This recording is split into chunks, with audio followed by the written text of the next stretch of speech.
Alors, ça fait quelques semaines, j'avais pas l'intention, vous savez que d'habitude je prêche sur d'autres sujets, j'avais pas l'intention de parler de l'autorité, du gouvernement, de la loi, autant que je le fais. Mais plus je lis, plus je creuse dans la parole, et plus aussi je vois ce qui se passe dans l'actualité, plus je trouve que c'était un sujet qu'il nous fallait approfondir parce que nous ne sommes pas toujours au courant ou nous ne sommes pas toujours conscients de tout ce que ça représente d'être un bon citoyen dans ce monde. Même si nous sommes citoyens d'un autre royaume, hein, comme je l'ai dit, parce que nous sommes citoyens du royaume des cieux, nous devrions être également les meilleurs citoyens dans notre société actuelle. Et la semaine passée, dans le message qui s'appelait « Le chrétien et la loi », nous avons regardé différentes réactions que les chrétiens ont et qui sont relativement mises de l'avant de ce temps-ci. Si vous regardez les nouvelles et si vous regardez un petit peu ce qui se fait sur YouTube, il y a beaucoup de chrétiens qui parlent du point numéro 1 qu'on avait vu la semaine passée, qui est la rébellion envers les autorités. Et je vais y revenir encore dans 2 semaines. La semaine prochaine, c'est Stéphane qui me remplace, donc je ne serai pas là. Mais dans 2 semaines, je vais encore revenir sur ce mouvement de rébellion aux autorités, et vous réécouterez la prédication, elle est sur YouTube, donc vous réécouterez les points qu'on a fait la semaine passée. La deuxième chose qu'on a parlé, c'était que face à tout ce qui se passe, eh bien, il y a des gens qui veulent l'action politique et qui veulent s'engager dans transformer le gouvernement de façon politique. Là encore, nous avons vu que des gens comme William Wilberforce, qui s'est battu au Parlement britannique pendant 27 ans pour abolir l'esclavage, après qu'il était devenu chrétien dans les fin des années 1700, a accompli tout un travail. Mais en règle générale, ce qu'on voit dans la Bible, c'est que les gens qui sont au pouvoir ont tendance à se faire compromettre par le pouvoir. Et c'est extrêmement difficile de rester droit. Et je pense, dans un système politique comme on a aujourd'hui en Occident, avec les lignes de parti et tout ça, c'est extrêmement difficile pour quelqu'un, si dès la première journée il ne s'affiche pas comme chrétien, d'avoir une influence en politique. Et puis le fait est que nous vivons dans une société qui se déchristianise, et donc le gouvernement prend des lois vote des lois qui font de moins en moins notre affaire, mais évidemment nous devenons une minorité et ces lois sont acceptées par la majorité de la population. Et donc tout ça c'était la semaine passée. Et ce que je voulais vous amener aujourd'hui, c'est à ce que la Bible nous dit, et en partie dans Romains 12, sur 2 points, la soumission aux autorités et le message de l'Évangile, qui, je pense, sont les 2 clés de notre attitude de chrétien. Alors, le premier point que j'aimerais parler aujourd'hui, et j'en avais touché brièvement dans mon premier message, la soumission aux autorités, mais on va y revenir aujourd'hui. La première chose, c'est que la Bible nous parle régulièrement de soumission. Et avant qu'on saute à la conclusion et qu'on se fasse une mauvaise idée de la soumission, écoutez où je vais en venir et ensuite on donnera l'explication. Vous savez qu'on a passé les 3 ou 4 dernières semaines sur Romains 13 et Romains 14, mais en fait l'argument de Paul commence au chapitre 12. Paul va développer tout ce point de pourquoi nous devrions être soumis ou pourquoi nous devrions être, en anglais dans la traduction NIV, ça dit subordonné. Donc peut-être que ce mot-là est plus agréable aux oreilles. Mais Paul nous explique à partir de Romains 12 et jusqu'à la fin de Romains 14 pourquoi nous devrions être soumis. Et le premier point qu'il fait, et on peut l'afficher au tableau, vous l'avez entendu lire tantôt dans l'introduction, Romains 12 au verset 1. Paul nous encourage d'abord, dans Romains 12, à nous soumettre à Dieu. Regardez les mots qu'il utilise. Je vous encourage donc, frères et sœurs, par les compassions de Dieu, à offrir votre corps comme un quoi? Comme un sacrifice. Donc on l'offre, c'est quelque chose qu'on donne au Seigneur. À offrir votre corps comme un sacrifice vivant, saint, agréable à Dieu, ce sera de votre part un culte raisonnable. Donc c'est même pas quelque chose d'exceptionnel. Il dit, lorsqu'on fait ça, on fait la bonne chose. On n'est pas des super chrétiens. Ça, c'est la chose que le chrétien devrait faire, c'est offrir sa vie au complet à Dieu. Et ensuite, à partir de ce verset-là, Paul va développer toute l'idée de la soumission. Et je vous invite fortement à lire Romains 12, 13 et 14 chez vous. Vous savez que c'est les devoirs que je vous ai donnés pour les semaines passées, mais si ce n'est pas encore fait, relisez-les. Ça vaut la peine de lire ces 3 chapitres dans l'ordre, parce que ensuite de ça, Paul va parler de la soumission les uns aux autres, et ensuite il va parler de la soumission aux autorités. Et donc ça fait partie de tout un argument où Paul montre que la nouvelle attitude d'une créature qui appartient maintenant à Dieu doit passer par la soumission plutôt que, comme on a lu dans l'introduction, de se considérer plus élevé que les autres. Hein? Donc, voilà l'argument que Paul développe. Et nous arrivons un petit peu plus loin dans le chapitre 12, le prochain verset, au verset 10 et au verset 16, et je n'ai pris que 2 versets pour ne pas relire tout ce qui a été entendu tantôt, mais voilà ce que Paul dit. Par amour fraternel, hein, donc puisque nous sommes des enfants de Dieu et que nous sommes supposés nous aimer les uns les autres, soyons pleins d'affection les uns pour les autres et rivalisez d'estime réciproque. Ça veut dire on tient tous les autres comme supérieurs à nous-mêmes. N'aspirez pas à ce qui est élevé, mais laissez-vous attirer par ce qui est humble. Et je pense que ça, c'est vraiment la clé de la suite du message. Lorsque nous essayons de nous impliquer de toutes sortes de façons, notamment par la rébellion, une des choses que nous ne faisons pas, c'est être humble. Nous pensons que nous savons. Nous pensons que nous avons une meilleure idée que le gouvernement. Nous pensons que nous avons le droit. Et donc, nous n'adoptons pas cette attitude d'humilité. Mais laissez-moi continuer.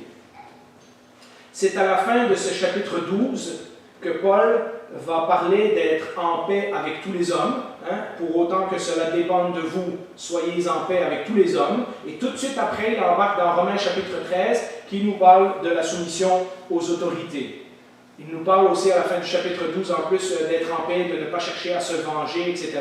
Et ensuite, il parle que c'est, dans le chapitre 13, que c'est le rôle du gouvernement de corriger l'injustice. Donc, on n'a pas à se venger nous-mêmes. Et c'est là que Paul veut élever ce principe de soumission au-dessus de tous les autres. Mais nous devons rester soumis de façon biblique. Comme je l'ai dit tantôt, ne sautons pas trop vite à la conclusion.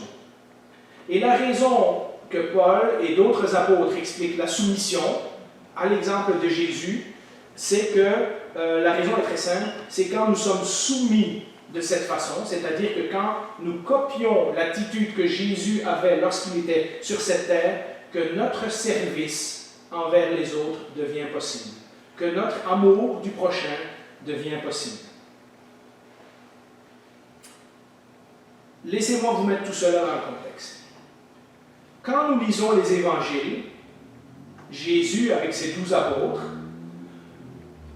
nous sommes frappés de la façon dont les disciples avaient la tête pleine d'ambition. Et nous qui le lisons 2000 ans plus tard, on se dit souvent, mais voyons donc, moi je n'aurais pas été comme ça, etc. Mais si on avait été disciple, je ne suis pas certain qu'on aurait réagi très différemment de la façon des disciples. Regardez ce qui occupait la tête des disciples lorsqu'ils étaient avec Jésus. Nous voyons la première histoire se déroule dans Luc chapitre 9, au verset 54, et vous la connaissez peut-être, alors je lis le texte. Voyant cela, ses disciples, Jacques et Jean, donc Jésus arrive quelque part et les gens refusent qu'il rentre dans la ville. Hein? Voyant cela, ses disciples, Jacques et Jean, dirent, « Seigneur, veux-tu que nous ordonnions au feu de descendre du ciel et de les consumer comme l'a fait Élie ?» Alors ils sont très confiants de leur capacité. Hein? Jésus leur a donné il n'y a pas tellement longtemps le pouvoir sur les démons et le pouvoir de guérir, etc. Ils sont revenus tout excités et maintenant ça leur est monté à la tête. Hein? Maintenant ils se sentent presque comme des prophètes de l'Ancien Testament et ils disent « Seigneur, ils refusent ton message, on va faire descendre la foudre pour les foudroyer. » Et qu'est-ce que le Seigneur répond? Jésus se tourna vers eux et leur adressa de reproches en disant « Vous ne savez pas de quel esprit vous êtes animés. En effet, le Fils de l'homme n'est pas venu pour perdre les âmes des hommes, mais pour les sauver. » En plus d'avoir un sentiment de puissance, les disciples étaient aussi intéressés par le prestige. Et nous lisons cette histoire dans Marc chapitre 10. Alors on peut mettre la prochaine illustration. De nouveau, Jacques et Jean, fils de Zébédée, et Zébédée ça veut dire le tonnerre, Jacques et Jean, fils de Zébédée, s'approchèrent de Jésus et lui dirent « Maître, nous voudrions que tu fasses pour nous ce que nous te demanderons. » Accorde-nous, lui dirent-ils, d'être assis l'un à ta droite et l'autre à ta gauche, et ça c'est la partie importante de leur argument, quand tu seras dans ta gloire. Donc ils ont déjà imaginé comment le Messie serait dans sa gloire, et eux, ils veulent les deux postes les plus importants, un à droite et un à gauche. Donc sous-chef numéro 1, sous-chef numéro 2. Voilà, ils seront en charge avec Jésus. Et Jésus leur répondit de nouveau, vous ne savez pas ce que vous demandez. Là, je saute quelques versets, mais après avoir entendu cela, au cas où on pense que c'était juste Jacques et Jean, après avoir entendu cela, les 10 autres commencèrent à s'indigner contre Jacques et Jean. Eux aussi, ils auraient bien voulu avoir la position à droite ou à gauche.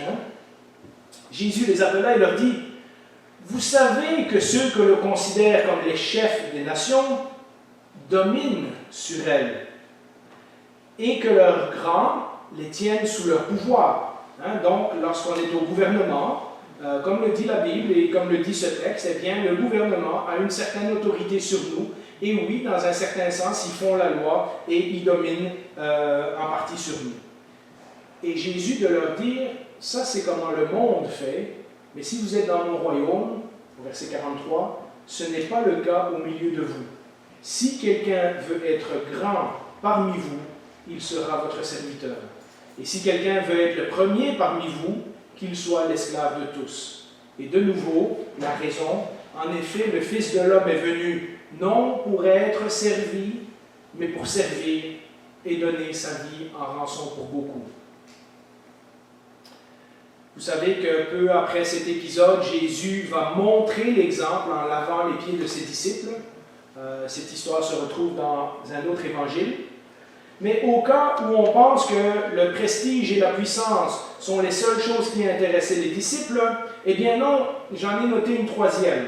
Et nous lisons cette histoire dans Matthieu 26, versets 51 à 52, c'est le recours à la force. Cette idée que peut-être avec l'épée, on va arriver à quelque chose. Un de ceux qui étaient avec Jésus, et on sait à cause de l'évangile de Marc que c'est l'apôtre Pierre, qui était avec Jésus, mit la main sur son épée et la tira. Il frappa le serviteur du grand prêtre et lui emporta l'oreille. Alors Jésus lui dit, remets ton épée à sa place, car tous ceux qui prendront l'épée mourront par l'épée. Jésus est en train de dire que si on utilise les méthodes du monde vont se retourner contre nous. Et donc, vous commencez à comprendre, en écoutant les paroles de Jésus, où l'argument s'en va. D'un côté, on a des gens qui descendent avec les pancartes dans la rue et qui veulent tout casser et qui pensent qu'ils font ça au nom de leur liberté, au nom de leurs droits, etc.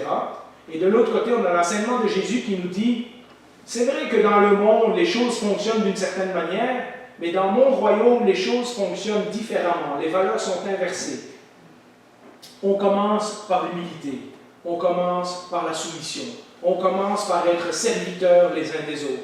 On commence par l'humilité, parce que c'est de cette façon que nous pouvons réellement manifester notre amour les uns pour les autres. Fois après fois, et si vous avez écouté le message qui a été mis en ligne il n'y a pas tellement longtemps sur l'humilité, vous le réécouterez, je pense que c'est un bon complément au message d'aujourd'hui. Fois après fois, dans les évangiles, Jésus va leur enseigner que ce qui est important dans son royaume, c'est la soumission, l'humilité, le service. Ça, ce sont les valeurs importantes du royaume de Dieu. Alors que nous voulons être des leaders, le Seigneur nous appelle à être des suiveurs, c'est-à-dire le suivre lui. Alors que nous voulons être des maîtres, il nous appelle à être des disciples. Alors que nous voulons être des chefs, il nous appelle à être des serviteurs. Le texte suivant de Matthieu 5 nous dit ceci. Matthieu 5, versets 38 à 42. Lors du sermon sur la montagne, Jésus donne cet enseignement. Vous avez appris qu'il a été dit œil pour œil et dent pour dent. Mais moi, je vous dis de ne pas résister aux méchants. Vous connaissez ce texte qu'on n'aime pas beaucoup, mais qui est quand même dans les paroles de Jésus. Si quelqu'un te gifle sur la joue droite, tends-lui aussi l'autre. Si quelqu'un veut te faire un procès et prendre ta chemise, laisse-lui encore ton manteau. Et si quelqu'un te force à faire 1 kilomètre, fais-en 2 avec lui. Donne à celui qui t'adresse une demande et ne te détourne pas de celui qui veut te faire un emprunt. Alors j'ai commencé en disant qu'on devait parler de soumission et qu'on devait parler de soumission bibliquement. Et donc je tiens à préciser que ce texte, qui est souvent difficile, qui a souvent été mal interprété, qui est souvent difficile à comprendre, ne veut pas dire que nous sommes des lavettes, ne veut pas dire que nous sommes passifs, que nous nous laissons faire. Ce n'est pas ça. Si vous regardez tout l'enseignement de Jésus dans son contexte, il est en train de parler des valeurs du royaume de Dieu. Et il dit, dans le royaume de Dieu, ce n'est pas une question de fermer ses yeux aux abus de toutes sortes. La loi exigeait réparation. C'est pour ça que Jésus commence œil pour œil, dent pour dent. Il dit, la loi vous donne le droit de faire valoir la justice. On vous a fait quelque chose, d'après la loi, même la loi de Moïse, vous avez le droit de réclamer que cette personne paye pour l'injustice qu'elle a commise entre vous. Dans un pays qui était occupé par les Romains, un soldat romain, par exemple, avait le droit de venir à vous et de dire, regarde, tu vas prendre mes armes, mon sac à dos, etc., et tu vas les porter pendant 1 kilomètre. Et Jésus dit, si un soldat romain, donc celui qui représente l'autorité, te demande quelque chose, fais-en plus que ce qu'il te demande. Et la raison, ce n'est pas de se laisser faire. La raison, c'est que celui qui a eu son attitude transformée par les valeurs du royaume doit agir différemment de ce qu'il ferait naturellement. Naturellement, nous voudrions nous défendre en disant, mais là, c'est pas juste, en plus c'est un envahisseur, c'est un Romain, etc., etc.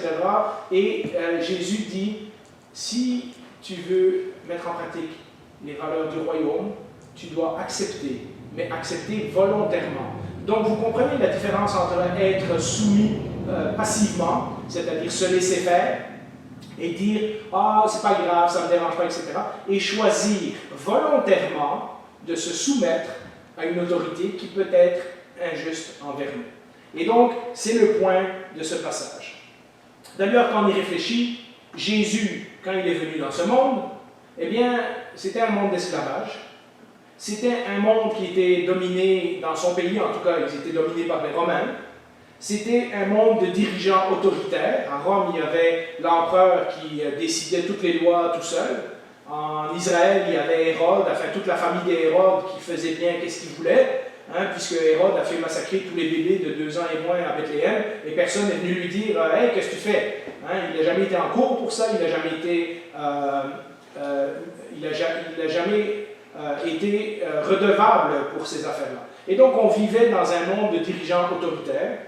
On vivait dans un monde de taxes élevées. Vous savez, il y a plusieurs histoires avec Zachée et d'autres, des taxes élevées. Vous connaissez l'histoire des pharisiens qui viennent avec une pièce et qui espèrent que Jésus va leur dire non, vous n'avez pas, payez pas aux Romains, etc., etc.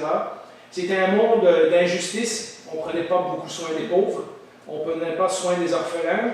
Quand vous regardez les évangiles, Jésus se promène d'une ville à l'autre, d'un village à l'autre, et il y a des mendiants, il y a des aveugles, il y a des lépreux, et ce sont tous des gens qui sont laissés à eux-mêmes. Hier, nous parlions de cette histoire de l'aveugle qui demande à Jésus de le guérir, et les gens veulent le faire taire, comme si Jésus avait des choses plus importantes à faire que de s'occuper d'un malheureux aveugle. Et nous voyons donc dans le contexte de l'Évangile que ce n'était pas une vie facile. Il y avait énormément d'injustices, il y avait énormément de choses qui ne se faisaient pas, même en Israël, comme Dieu leur avait demandé de le faire dans l'Ancien Testament. Les femmes n'avaient pas de position dans la société, les enfants étaient ils étaient en bas de l'échelle sociale, comme les petits chiens. On avait des multiples religions, mais on persécutait les chrétiens. Au début de l'Église, une des rares religions qui se fait persécuter dans l'Empire romain, c'est la religion chrétienne. Et donc, ce monde était rempli d'injustice. D'ailleurs, en faisant la description, je pensais que notre monde n'était pas bien différent de celui des Romains. Et pourtant, le message de Jésus, ce n'est pas de se lever, ce n'est pas de se révolter, ce n'est pas d'avoir recours à la force, ce n'est pas d'aller au tribunal pour faire valoir ses droits, ce n'est pas de descendre dans la rue pour manifester. Son message est tout à fait le contraire. D'ailleurs, au cas où les gens n'étaient pas encore sûrs, quand justement les maîtres de la loi viennent lui montrer cette pièce et qu'ils essaient de le piéger en disant « Est-ce qu'on doit payer nos taxes ou pas? » Dans le fond, c'est un gouvernement envahisseur, puis ici c'est Israël, c'est le pays de Dieu. Donc, est-ce que dans le fond, quand on paye les taxes aux Romains, on n'est pas des traîtres? Jésus coupe court à tout argument et on peut l'afficher, c'est dans Matthieu 22, 21. Vous connaissez cette phrase, mais maintenant vous la comprenez dans son contexte. Rendez donc à l'empereur ce qui est à l'empereur. Ce que le gouvernement qui est en autorité au-dessus de vous vous demande, eh bien vous le faites. Mais rendez à Dieu ce qui est à Dieu. Et Jésus de refuser de mélanger la foi chrétienne avec l'action politique. Mais alors, si nous devons être soumis, si nous devons être les serviteurs les uns des autres, si nous devons être humbles, si nous devons aspirer à des choses qui ne sont pas élevées, si nous devons considérer les autres comme étant au-dessus de nous, comment on fait pour être un bon citoyen? Comment on fait pour s'impliquer dans notre société et, ce qui est tout à fait normal, de vouloir alléger les souffrances, de vouloir alléger l'injustice dans le monde où nous vivons? Si on adopte l'attitude de Jésus, ces choses ne seront jamais réglées. Eh bien, laissez-moi vous démontrer le contraire. Comme un pasteur l'a dit, nous avons été appelés à être un royaume de prêtres et non pas un royaume de politiciens. Les politiciens, ce sont des chefs. Les prêtres, ce sont des médiateurs, des intermédiaires, des gens qui sont, on pourrait dire, les prêtres dans l'Ancien Testament étaient ceux qui faisaient l'intermédiaire entre Dieu et les hommes. Et quand Pierre dit « nous sommes une nation sainte, un royaume de prêtres », il est en train de dire que par notre rôle dans la société, nous devons être des exemples et amener les gens à Jésus. Je pense que la chose importante dans le monde dans lequel nous vivons, et avec toutes les manifestations qui se passent, etc., et pourquoi nous devrions être soumis au gouvernement, c'est à cause du message de l'Évangile. Et ça, c'est mon prochain point, et je vous l'explique. Plus que tout le reste, l'action politique, la rébellion, et toutes ces choses dont on a parlé, ce qui a véritablement le pouvoir de transformer notre monde et de transformer notre société, c'est lorsque l'Évangile est prêché fidèlement, lorsqu'il est accepté complètement, parce que si on n'en prêche que des bouts, ben, ça fait l'Évangile de la prospérité et toutes ces autres déviations, et vécu honnêtement. Le sociologue Rodney Stark, d'après ce que j'ai pu voir, ce n'est pas un sociologue chrétien, mais il fait quand même un très bon travail dans un de ses livres de montrer comment, dans le temps de l'Empire romain, ce sont véritablement les chrétiens qui ont fini par transformer la société par leur mode de vie. Et je vais vous donner quelques idées que j'ai paraphrasées de son ouvrage et de d'autres ouvrages que j'ai lus récemment, mais regardez un petit peu ceci. Dans son livre, il démontre que dans une société où on ne s'occupait pas des pauvres, des veuves, des orphelins, des étrangers, et si on lit un peu des histoires sur la vie à Rome, par exemple, dans ces époques-là, on voit que tous ces groupes de gens vulnérables étaient laissés à eux-mêmes. Je vous ai parlé il y a quelque temps que lorsqu'il y a eu une épidémie, une pandémie dans les années 150, tous les riches et tous les médecins et tous les gens qui étaient bien importants s'étaient enfuis de Rome, et c'est les chrétiens qui étaient restés dans la ville pour s'occuper des mourants. Et ça avait été un témoignage extraordinaire pour les prochaines 50 ou 100 années. Il y a eu des gens qui se sont tournés au christianisme à cause du témoignage des chrétiens. Dans une société où on ne s'occupait pas de ces gens-là, les chrétiens prenaient soin les uns des autres. Dans une société où l'homme avait tous les droits, et la femme, aucun droit. Les chrétiens arrivaient avec un message qui partageait sur la famille, l'amour, le respect, la soumission réciproque. Parce que oui, il y a un texte qui dit « Femmes, soyez soumises à vos maris », mais il y a aussi un autre texte qui dit « Maris et femmes, soyez soumis les uns aux autres ». Et donc, dans une société où l'homme a tous les droits, où il peut aller voir ailleurs, où il peut divorcer sa femme, où il peut avoir des maîtresses, etc., et où la femme reste à la maison à rien faire, ce n'était pas étonnant que dans ce contexte, avec le message chrétien, ça apportait une nouvelle façon de vivre pour les gens qui faisaient partie de la communauté chrétienne.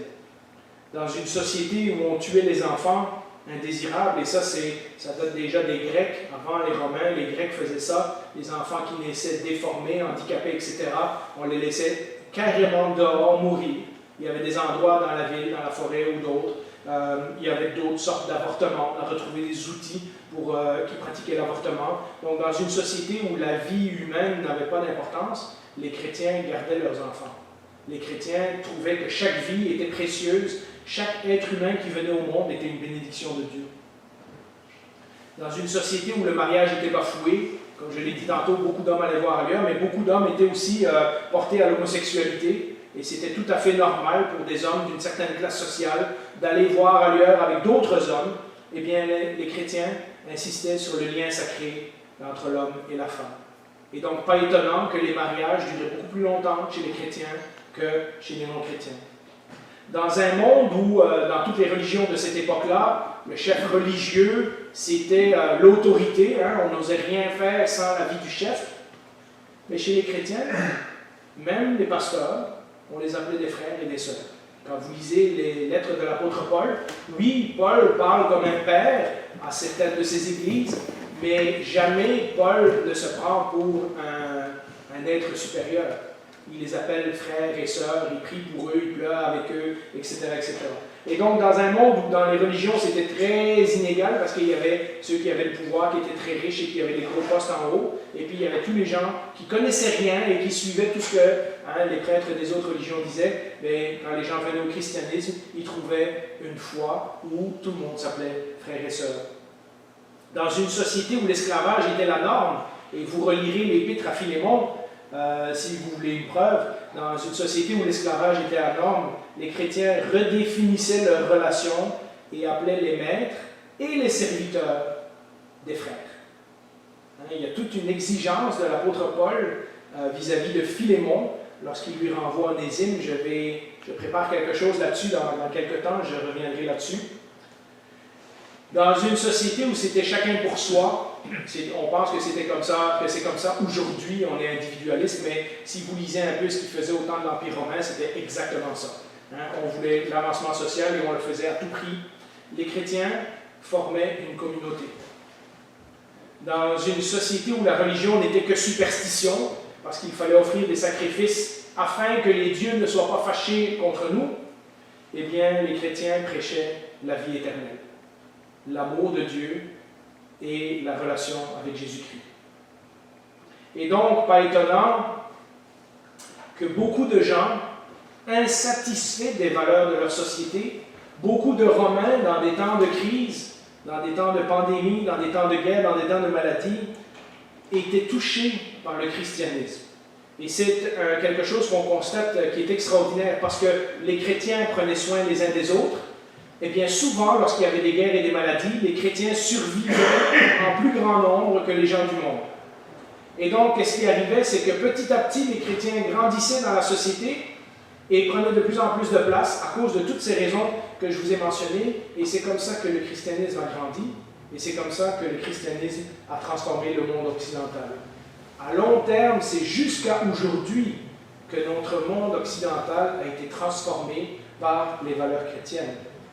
Quand l'Empire romain s'est écroulé, pensez-y, un empire qui avait duré 1000 ans, quand l'Empire romain s'est écroulé, le christianisme a survécu. Et même, ce sont les églises et les pasteurs et les évêques chrétiens qui sont devenus les leaders de la nouvelle société parce que le pouvoir militaire et le pouvoir civil n'étaient plus là. Et donc, il y a eu une transformation incroyable de cet empire. Quand les invasions barbares sont arrivées, ce sont les chrétiens qui ont pris la charge de toute la société.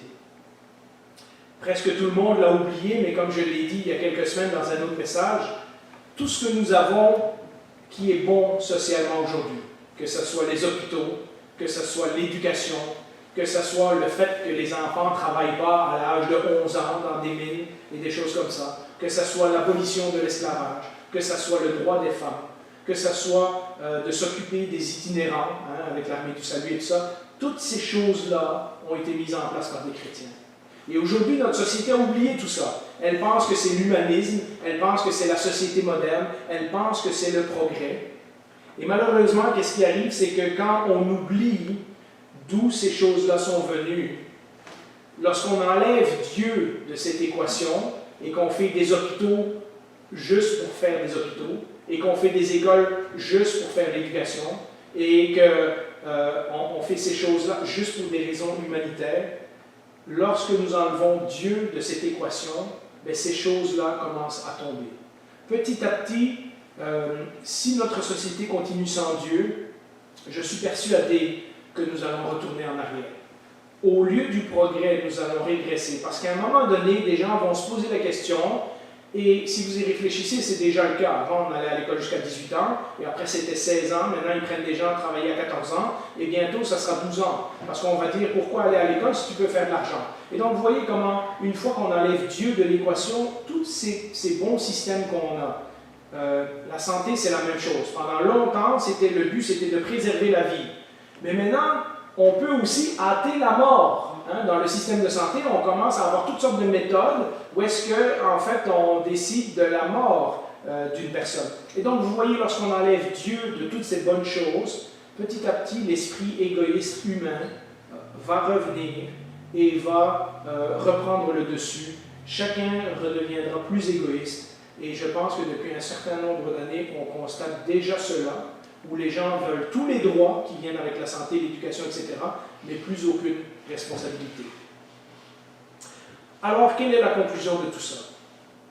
Je suis persuadé que d'avoir l'attitude de soumission et d'humilité que Jésus nous a demandé est la clé pour pouvoir prêcher efficacement le message de l'Évangile. Mais voyez-vous, nous avons intégré tellement facilement les arguments du monde sur nos droits et nos libertés que nous avons oublié que de faire valoir nos droits et nos libertés peut être un formidable obstacle à l'annonce de l'Évangile. Si l'enseignement de Jésus est vrai, si tous les versets que nous avons lus, si l'exemple de Jésus sur l'humilité est vrai, alors aucun de nous ne vient devant Dieu avec nos droits, en disant « Hey Seigneur, j'ai droit à ça. Hey Seigneur, je veux faire valoir mon droit. Hey Seigneur, tu sais que c'est injuste, là, j'aimerais ça que tu t'en occupes tout de suite. » Notre besoin de nous affirmer, notre besoin de défendre nos opinions, notre besoin de crier notre liberté devient subordonné, donc devient soumis à notre désir de suivre Jésus et de lui obéir.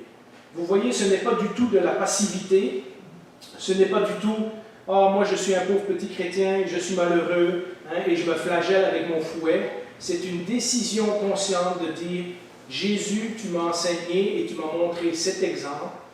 Je choisis volontairement de mettre mes droits et mes libertés de côté dans certains domaines pour pouvoir être un témoin de l'Évangile. » Regardez ce que Paul dit dans 1 Corinthiens 9, et on peut l'afficher, 1 Corinthiens 9, verset 19 et verset 23, je les ai mis ensemble. En effet, bien que libre vis-à-vis de tous, Paul sait qu'il ne doit rien à personne. Et en plus, dans son cas, c'était encore plus vrai parce qu'il était citoyen romain. Donc, personne ne pouvait mettre la main sur lui sans autorisation ou injustement. Et pourtant, nous savons le nombre de fois que Paul a été battu, arrêté, emprisonné, etc. etc. En effet, bien que libre vis-à-vis de tous, je me suis fait l'esclave de tous afin de gagner le plus grand nombre. Vous voyez la raison de la soumission? On accepte de renoncer à certains de nos droits et de nos privilèges parce que c'est une façon d'annoncer l'Évangile, afin d'en gagner le plus grand nombre. Je me suis fait tout à tous, c'est-à-dire je suis devenu comme les gens où j'étais, afin d'en sauver de toute manière quelques-uns. Et je fais cela de nouveau à cause de l'Évangile, afin d'avoir part à ces bénédictions. Notre témoignage de l'Évangile, si nous voulons transformer notre société, comme les chrétiens l'ont fait au temps de l'Empire romain, eh bien, notre témoignage ne peut être possible que si nous adoptons cette attitude de soumission, de subordination, d'humilité, comme nous l'avons expliqué aujourd'hui. Cet enseignement qui a été donné par Jésus, qui a été donné par les apôtres, et où Jésus a dit « Si moi qui suis le maître, et vous avez raison, je suis le maître, si moi qui suis le maître, je vous ai fait ça à vous, à combien plus forte raison vous devriez vous traiter les uns les autres de la même façon. Et dans un autre passage, Jésus dit, le serviteur n'est pas plus grand que son maître. Hein? Vous savez, on a passé 2 ans à étudier le chemin de Jésus, et on a vu comment Jésus, dans chaque domaine de notre vie, nous a montré un exemple à suivre, et Jésus ne nous a jamais demandé de faire quelque chose que lui n'avait pas fait lui-même. Vous connaissez tous ces messages. Alors je finis avec ce verset, de nouveau, qui nous encourage. Pourquoi la soumission et pourquoi la soumission biblique? Comme je vous l'ai expliqué, c'est une soumission volontaire, c'est un renoncement volontaire à certains de nos droits et de nos privilèges pour la cause de l'Évangile. Eh bien, je pense que c'est l'apôtre Pierre, au chapitre 2, versets 11 et 12, qui le résume le mieux. Bien-aimés, je vous encourage. Donc, s'il nous encourage, c'est que ça ne vient pas naturellement. Hein? Il sent le besoin de nous dire, oui, vous êtes sur la bonne direction. Je vous encourage en tant que résident temporaire et étranger sur la terre. Alors ça, c'est très intéressant, ça résume ce qu'on a dit. Nous sommes citoyens d'un autre royaume. Pierre reconnaît que nous sommes ici de passage, mais nous sommes quand même des résidents temporaires. Moi, quand je suis arrivé au Canada, j'ai eu ma carte de résident temporaire et j'ai dû passer un examen de citoyenneté. Et 3 ans après, j'ai eu ma carte de résident permanent. Et ensuite, j'ai demandé ma citoyenneté. Eh bien, Pierre utilise ce terme en tant que résident temporaire et étranger sur la terre. Je vous encourage à vous abstenir des désirs de votre nature propre qui font la guerre à l'âme. Donc, on est dans ces conflits de justice, injustice, si on veut faire valoir nos droits, etc. Et notre nature propre va nous pousser à vouloir nous défendre et à vouloir réclamer bien haut, bien fort le droit de faire ceci, le droit de faire cela. Et Pierre dit que ça, c'est guidé par notre ancienne nature. Ayez une bonne conduite au milieu des non-croyants, afin que la même où ils vous calomnient, c'est-à-dire à l'endroit même où on se moque de nous en disant « Ah, regarde les chrétiens, là, ils sont bien nonos, ils tendent l'autre joue, puis ils se laissent faire, etc. » Afin que la même où ils vous calomnient, comme si vous faisiez le mal, comme si vous faisiez quelque chose de croche, ils remarquent votre belle manière d'agir et rendent gloire à Dieu le jour où il interviendra. Dans une autre version, ça dit « le jour où il les visitera ». Et donc ça, c'est la raison de notre soumission, la raison de notre humilité, la raison de notre soumission au gouvernement, c'est afin de ne pas être un obstacle au message de l'Évangile. Parce que des gens qui nous écoutent, des gens qui nous voient, des gens qui nous regardent vivre, un jour le Seigneur va les visiter et nous aurons été un témoignage dans leur vie. Je vous invite à prier.